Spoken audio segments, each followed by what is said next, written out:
Welcome back. Moving on to another segment talking about the National Youth Conference, and in particular we're talking about the speech that was delivered by Prime Minister Dr. Mustafa Madbouli. And there were talks about the developments and also the achievements that took place in the field of higher education in most, if not all, of the Egyptian governorates. Over the phone, we have Dr. Nabil Gad, and he's an educational expert. Hello. Hello, ma'am. Good morning, sir. Good morning, Ms. Nasha. So, first of all, for sure, the most important part we would like to shed the light on that you can never achieve any achievements in any sector without the real preparations with a real manpower and new generation to handle all these projects. And when we talk about the higher education, this is something of real great importance, because this is the new generation, and the concept that now we are fulfilling the demands of the market. It's not just having a faculty or a university, but we are coping with the needs and the demands of the market. This is absolutely true what you have just mentioned, but let me first have what I think of as the 3 Ps, the target behind this educational development in higher education. The 3 Ps I think of: the progress in education, especially the technical, applied technological education. The second P is the promising future for these trainees, or let me say students. And the third P is the prosperous future for them, I mean the young people, and the country as well. This needs very clear steps to be followed. Number 1 is to have the clear vision, and I think we already have it. And you have to have a well-noted plan. Number 3 is to work very hard and diligently. Number 4 is to have honesty and sincerity, and I think this is available. And the last thing is to follow up the achievements that always take place. Let's bear in mind all the time that glory will always dwell in our beloved, blessed land, Egypt. And we have to continue all the time doing our best to make Egypt as a lighthouse, not only for our people, but maybe for all the nations around the world, especially in Africa. This educational prosperity will spring out only when we, as I said, work hard and have different types of education, especially the applied technological education nowadays going on. And success will, I'm dead sure, success will look down from heaven upon us and for our new generation, who will yield their increase in all fields, especially the educational field. Especially to shed the light on the technology, all universities with major technologies. And we are talking about the IT and the up-to-date techniques used, and how will this also help for the future?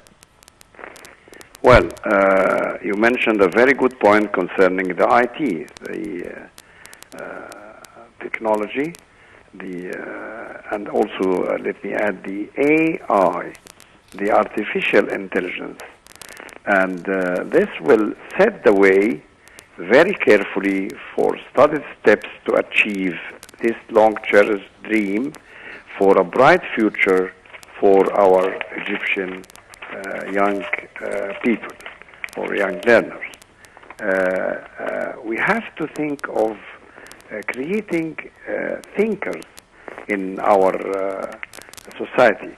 Not only the ones who depend on the bookish information, but they have to be thinkers, creative, because this is the character of the Egyptian person.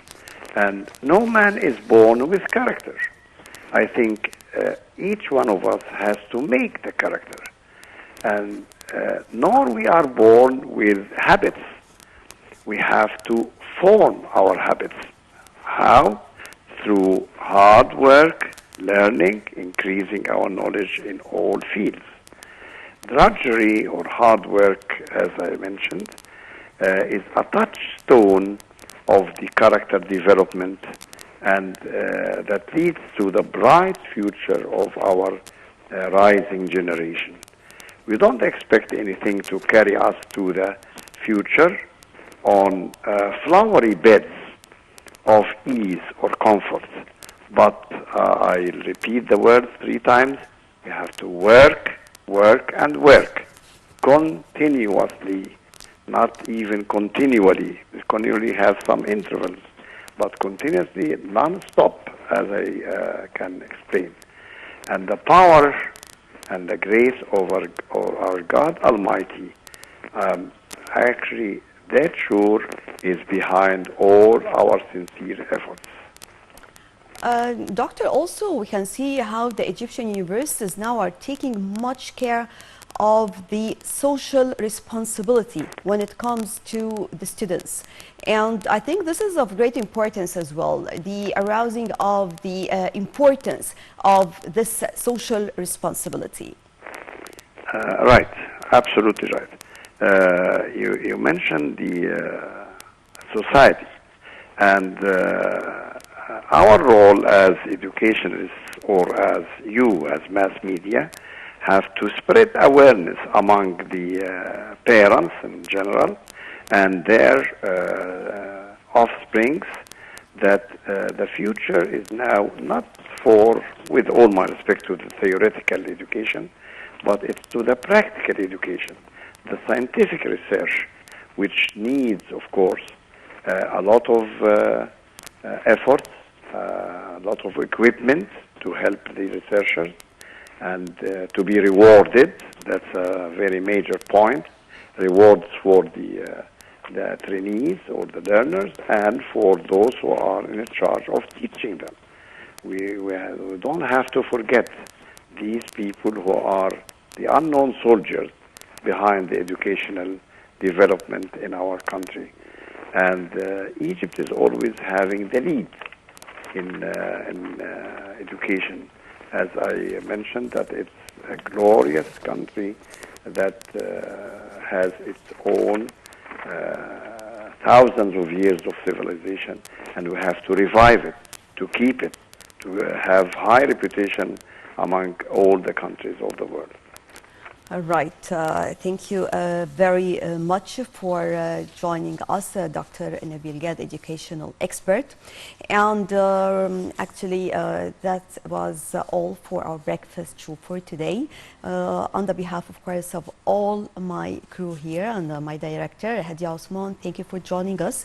And after a short while, we'll be bringing you live coverage for the inauguration of the Alexandria Terminal port to be inaugurated by President Abdel Fattah el-Sisi in Alexandria. That was all for now. Thanks for joining us.